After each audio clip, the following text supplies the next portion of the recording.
2029లో మళ్ళీ జగన్మోహన్ రెడ్డి అధికారంలోకి వస్తే మా పరిస్థితి ఏంటి అని పారిశ్రామికవేత్తలు అడుగుతున్నారంటూ ఇటీవల చంద్రబాబు నాయుడు కావచ్చు, మంత్రి లోకేష్ కావచ్చు పదే పదే ప్రచారం చేస్తూ ఉన్నారు. దీనికి కొనసాగింపుగా ఇప్పుడు కొత్త అంశం ఏంటంటే, రాష్ట్ర వ్యాప్తంగా పెట్టుబడులు పెడుతున్న పారిశ్రామికవేత్తలలో ఈ భయం ఎక్కడా లేదు. కానీ ఒక అమరావతి విషయంలోనే 1-2 కంపెనీలు మాత్రం వెనుకడుగు వేస్తున్నాయన్న ప్రచారం ఉంది.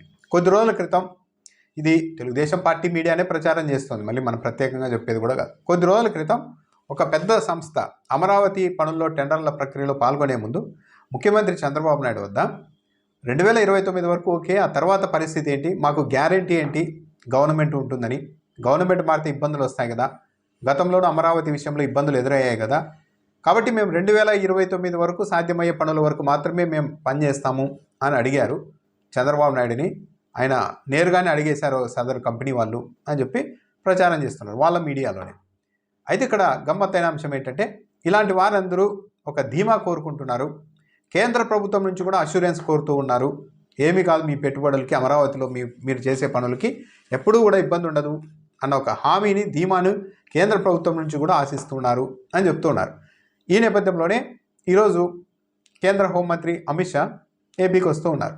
చంద్రబాబు నాయుడు తన నివాసంలో అమిత్ షాకు ప్రత్యేకంగా డిన్నర్ ఏర్పాటు చేశారు. Deputy CM Pawan Kalyan, Purandeswari, AP BJP అధ్యక్షురాలు పురంధేశ్వరి కూడా ఈ కార్యక్రమంలో, ఈ డిన్నర్లో పాల్గొంటారు.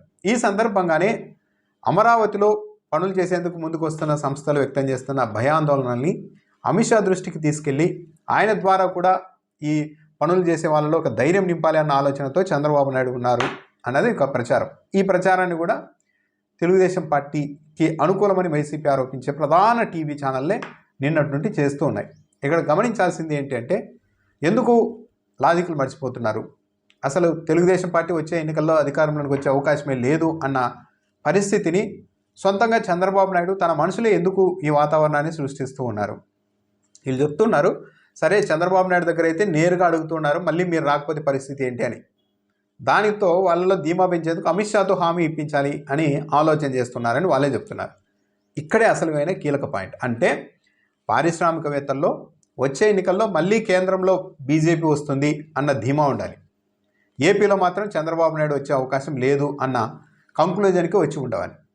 ఒకవేళ మళ్ళీ వచ్చే ఎన్నికల్లో కూడా చంద్రబాబు నాయుడు ఇక్కడ గెలిచి కేంద్రంలో మళ్ళీ బీజేపీ వస్తే ఇక ప్రత్యేకంగా అలాంటి వాతావరణం ఉంది, మళ్ళీ చంద్రబాబు నాయుడు గెలుస్తారు అన్న నమ్మకం పారిశ్రామికవేత్తల్లో, ఈ పనులు చేసే కాంట్రాక్టర్లలో ఉండి ఉంటే అసలు ప్రత్యేకంగా మళ్ళీ కేంద్ర ప్రభుత్వంతోనూ అమిత్ షాతోనూ ఒక హామీ ఇప్పించండి, మేము ఉంటామన్న ఒక సపోర్ట్తో ఒక మాటను చెప్పించండి అని ఏ కాంట్రాక్టరు అడగరు. అంటే ఏపీలో తెలుగుదేశం పార్టీ మళ్ళీ గెలిచే అవకాశం లేదు, మనం చేస్తున్న పనులకి గ్యారంటీ ఉండాలి అంటే మళ్ళీ కేంద్రంలో బీజేపీ అధికారంలోకి వచ్చే అవకాశాలు ఉన్నాయి, కాబట్టి వాళ్ళ ద్వారా మనం మద్దతు తీసుకుంటే కేంద్రంలో మళ్ళీ బీజేపీ ఉంటుంది కాబట్టి మనకి ఇబ్బంది ఉండదు అన్న ఉద్దేశానికి ఈ పనులు చేసేవాళ్ళు, అమరావతిలో పనులు చేసేవాళ్ళు కూడా వచ్చి ఉండాలి. ఓన్లీ చంద్రబాబు నాయుడు హామీ ఇస్తే కుదరదు, ఎందుకంటే ఈయన ఓడిపోతారు, 2029లో గెలిచే ఛాన్స్ లేదు అన్న కంక్లూజన్కి వచ్చి ఉండవాలి. ఇది జరుగుతుంది. కానీ దీన్ని ప్రజల్లోనికి వాళ్ళే తీసుకెళ్తున్నారు, ఎక్స్పోజ్ చేస్తున్నారు. ఏపీలో చంద్రబాబు నాయుడు వచ్చే అవకాశం లేదు, కేంద్రంలో మళ్ళీ ఎన్డీఏనే వచ్చే అవకాశం ఉంది, అందుకే అప్పటికి కూడా ఎన్డీఏ కేంద్రంలో ఉంటుంది కాబట్టి మా పెట్టుబడులకి, మేము చేసే పనులకు, కాంట్రాక్టర్లకు బిల్లులు ఇవన్నీ సక్రమంగా ఉండాలంటే కనీసం కేంద్ర ప్రభుత్వం హామీ ఇస్తే, ఒక మాటగా చెప్తే గవర్నమెంట్ మారినా కూడా ఏదైనా ఇబ్బంది వచ్చినప్పుడు సెంట్రల్ ద్వారా, ఆ పెద్దల ద్వారా మీరు ఆ రోజు మాకు హామీ ఇచ్చారు కదా అన్న ఉద్దేశంతో రాబోయే ప్రభుత్వంతో కూడా సఖ్యతగా పనులు చేయించుకొని బిల్లులు తీసుకోవచ్చు అన్న ఉద్దేశంతో ఈ అమరావతిలో పనిచేసే వాళ్ళు ఉన్నారా అంటే సింపుల్, ఇక్కడ చంద్రబాబు నాయుడు గెలిచే అవకాశం లేదు, అక్కడ కేంద్రంలో మళ్ళీ ఎన్డీఏ వచ్చే అవకాశాలు అయితే ఎక్కువగా ఉన్నాయి.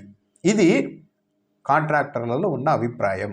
అందుకే ఇక్కడ చంద్రబాబు నాయుడు 2029 వరకు ఓకే, ఆ తర్వాత కూడా మాకు ఇబ్బంది లేకుండా ఉండాలి అంటే కేంద్ర ప్రభుత్వ పెద్దలు అమిత్ షా లాంటి వాళ్ళు హామీ ఇవ్వాలి అన్నది వీళ్ళ ఆలోచన. దాన్ని తెలుగుదేశం పార్టీనే తన మీడియా ద్వారా ప్రజలందరికీ అర్థమయ్యేలాగా, ధృవీకరించేలాగా ప్రచారం కూడా చేస్తూ ఉంది.